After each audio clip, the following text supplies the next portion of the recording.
Hey everybody, Ron from Back in the Fairway here, and this is episode 8 of Going Pro. Thanks so much for watching so far. I hope you guys are enjoying a little bit of this kind of mini peek into working to become a PGA certified professional. I know it's been really tough to try to get content while I'm working, but that's because, well, I'm working and I don't want to rip off my employer while I'm doing that. So, trying my best to kind of sort of highlight, my weeks and what's going on with the program and how it's going to continue to develop over the next, year to 3 years, I guess, is probably the timeline. So anyway, kind of making a foray into where things are headed right now and where I've come from. Kind of just a little bit of a rehash here. This is episode 8, so if you followed along, April of last year, I accepted the assistant professional position at Snohomish Golf Course here in Snohomish, Washington. Amazing course, great group of guys to be studying under and learn from. Absolutely having the time of my life doing it. The hours are long, the days are longer. It's just been a real pleasure so far. So, what I am working through now is in June of last year, I pre-qualified for the PGM, which is the Professional Golf Management Program through the PGA of America. It's a qualifier test that you take at a testing facility. After that, once you pass your playing ability test, you can enter the training program, which is a 3-section, typically 3-year program where you work your way through the system and then earn your Class A certification when you're voted in by the PGA members. That's basically the gist of the program. That's how it works. Right now, as I said, I'm in the pre-qualifying stage. I kind of did it a little bit backwards almost. I should have probably scheduled my PATs and then done the qualifier test and then moved on to section 1. Unfortunately, I I'll fess up. I read it wrong.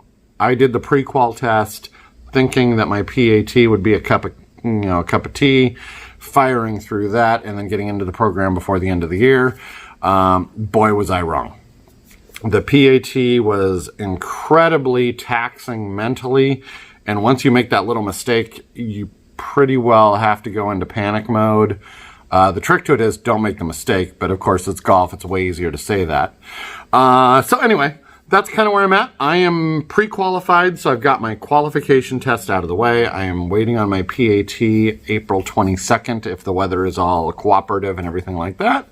And then we will be moving forward into level 1 as soon as I qualify or as soon as I pass the playing test.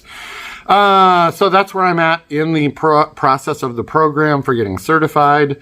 Little bit of fun today with a little gear talk because I love answering your guys' questions, and the one that has been everywhere as of late is, why am I bagging Wilson gear instead of the sub 70 gear? And I wish I had a better answer than this, but the fact of the matter is, I tested a prototype iron last year, and I had tested a prototype iron 3-4 months before that from somebody else. So when the bag fitting happened last year, not this season, but the year before, the Mizuno JPX 900 forged performed flawlessly on the launch monitor. Super consistent, got rid of my mist, that short right mist that I got with the blades. It was an absolute perfect scenario for me until I tried to actually use them on the course. My first couple of rounds at Echo Falls were wet. It was soft. It was super consistent. So once I had my yardages in real world situation, it was simple. As soon as I flipped and we took those out to a course where there was wind blowing and switching directions and a little bit tougher layout that I didn't know, the holes began to appear with those, and I couldn't flight the ball into the windows I needed to, and it was kind of just this uber consistent, monstrously perfect ball flight for a no-wind day. So that left me looking a little bit at other setups. Sub 70 was one of the first I looked at. I love the little guys, those little guys out there that are pushing their product without, the $1 billion advertising budgets. I love that. And that's where there was one Centurion, there was Sub 70, there was New Level. All of these guys working their tails off to try to do something a little bit better than the others and make it a little less expensive for the end user. I love you guys. Keep it up. You guys are doing a fantastic job. Keep going. Sub 70 was the one that really stood out to me, though. Out of all of the testing that I did, their 639 MB was flawless in practically every way. I felt like when I picked it up, I couldn't miss the ball. It felt like my 1989 Fluid Feels, but on steroids. It was absolutely phenomenal. So, as I talked to them and worked with them into March of last year and slowly trickling towards that April deadline, they were in the process of getting those heads ready to come into the country. Could be a couple of months out still. And at that time, I had a USGA qualifier scheduled for, I believe it was June. So that would have given me, if the heads were available in May, I would have got them hopefully right at that point and had maybe a month with them before I was trying to qualify for the Mid-Am. It didn't make a lot of sense to try to make that jump. But then beginning of April last year, things dramatically changed and I accepted the position of assistant pro and this whole new ball of fun started. And I simply upgraded my Wilson gear from the 100s that I needed to replace back in December when I was doing all my club testing and picked up the 900s. I replaced those FG Tour 100s with the new staff model blades just because they were so close and so interchangeable. I probably would have stayed with the 100s if I could have gotten a replacement 8-iron head and a replacement 6-iron head. The 8-iron just had a big rock chip in the face that was affecting the playability, and the 6-iron actually had a crack in it, so I'd avoided using it for the last few rounds. So it was basically about a 25-yard gap between my 7 and 5.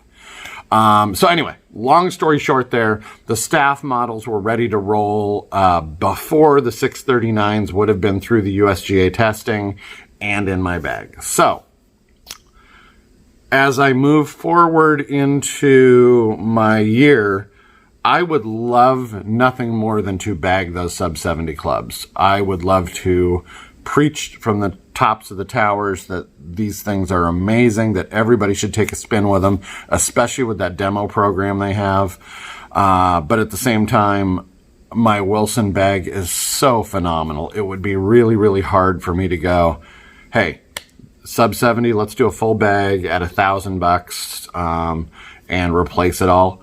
Besides the driver in my bag right now and possibly switching out a wedge for a hybrid or something like that, I can't see making any changes to it. It's just so well put together for me. But then, that said, you look at the long iron debate I've had going, but a long iron hybrid, what if like the 639 CB and MB combo set was the right fit for that? I'll revisit that down the road. But for right now, I really have to sit here and resist the urge to tinker with my bag and just get the practice time in with what I've got. It's very slim, it's very minimal, and I need to make the best use of that time while I have it. And for now, that's my thought pattern is don't tinker, don't, resist that urge to just, I can get 5 more yards or I can tighten up the dispersion, or it's really focusing on what shots I need to pass that PAT. So that 150-yard par 3, that 135-yard or 115-yard approach shot, just getting those dialed and perfect. That way when I get there, I know I've got that shot in the bag and I don't have to worry about it. So anyway, that's kind of where the journey, the epic tale, whatever I started out calling this. That's kind of where we're at. If you are interested in sub 70 golf products, I'm going to put a link in the description down below to their website. Definitely go look at them. Their customer service is probably the one thing that sets them apart from everybody else on the planet. Jason, man, I cannot say enough about this guy. He not only got me this prototype iron to test out and let him have feedback and all this stuff. The quality of their product, the fittings, the builds, everything was spot on with that club. And it was literally a, hey, let me put one together and send it out to you. I mean, his input even got me to change up shafts in my Wilson gear. I mean, that's how powerful his knowledge and his abilities are for, basically never seeing me swing, but kind of listening to what I said and what I needed in the club. He crafted one that performed better than anything I've ever had. So, thank you, Jason. I appreciate you guys. Sub 70, definitely go look at it. Down in the description down below here is the link. If you have any questions on any of their gear in particular, their contact info is on their website. Definitely reach out to them. They are phenomenal. If you're looking for something a little different, it's a definite winner. So anyway, that's kind of where we're at with the process, and I will definitely try to keep you guys updated weekly from here on out. Like I said, practice time is getting a little sketchy, but I'm going to keep working to free up as much time as I can. Maybe get some on-range sessions done if the weather cooperates enough to do them. And from there, everything is what it is. So thank you so much for watching, and we will see you in the next video.